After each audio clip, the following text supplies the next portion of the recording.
Senator Warren. Thank you, Mr. Chairman. So President Trump has deployed the National Guard and then the U.S. Marines to Los Angeles over the objections of state and local officials, saying that the troops are needed to support immigration detention operations that are being carried out by ICE. On Sunday night, the president threatened to deploy ICE agents to other cities around the country that he sees as, quote, the core of the Democrat power center, end quote, specifically mentioning Chicago and New York. Secretary Hegseth, if the president wanted to deploy Marines to Chicago and New York City like he did in Los Angeles, would you carry out that order even if the local governors and mayors objected? Well, Senator, because Governor Newsom was unwilling to address that's not protecting federal law enforcement agents in Los Angeles, President Trump had all the authorities, and the Defense Department happily supported defending our ICE agents in the conduct of their job. They have the right as Americans to be able to do their job without being attacked by mobs. And we will protect them in that process. And if other states needed it, we would provide that. I know that you heard my question. So you would be willing to send troops if the president ordered it to Chicago, New York City? That's right. Well, thankfully, New York City, unlike California, unlike Gavin Newsom, is willing to step up and address the issue with their local law enforcement. I will take that as a yes. How about if the president says he wants to send troops to 15 cities? Would you be willing to do that? Senator, I don't accept your hypothetical because it's That's hypothetical. Not a real That's one. the question. You're the Secretary of Defense. Would you send troops to 15 cities if the president said do it? Would you do it? 15 cities. Again, Senator, it's a complete hypothetical lacking any context at all.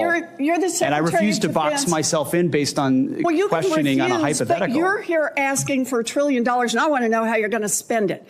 And so my question is, if Donald Trump tells you to send troops to 15 American cities, are you going to spend the money and send the troops?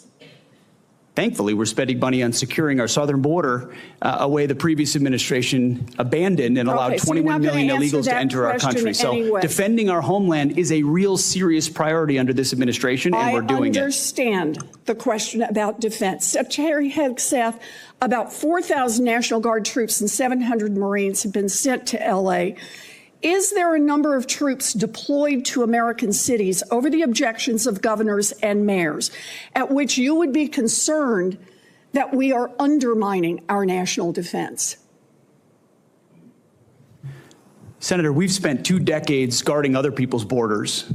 We think at the Defense Department it's about time we shore up ours. So that's my question. Is there a number at which sending those troops to Los Angeles or Chicago or New York starts to undermine our ability to defend ourselves around the globe? Is there a number?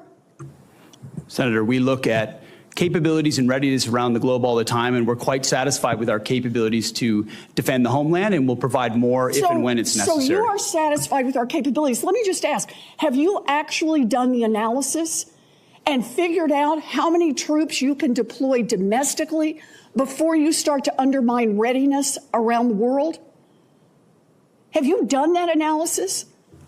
Yes, ma'am. Then would you let the rest of us in on it? We are the Senate Armed Services Committee, and you're here to ask for $1 trillion. What's the number? We've got contingencies and plans for any number of capabilities should governors be unable, as Gavin Newsom has been, to actually secure his own federal agents in their cities. How many troops can you deploy domestically before you start to cut into our readiness internationally? As I said, previous administrations deployed our National Guard all around the globe in numbers far beyond what we were capable of supporting. So limited contingencies inside the United States to protect federal law enforcement is doable. If the Supreme Court orders you to remove troops from American city streets, will you do so?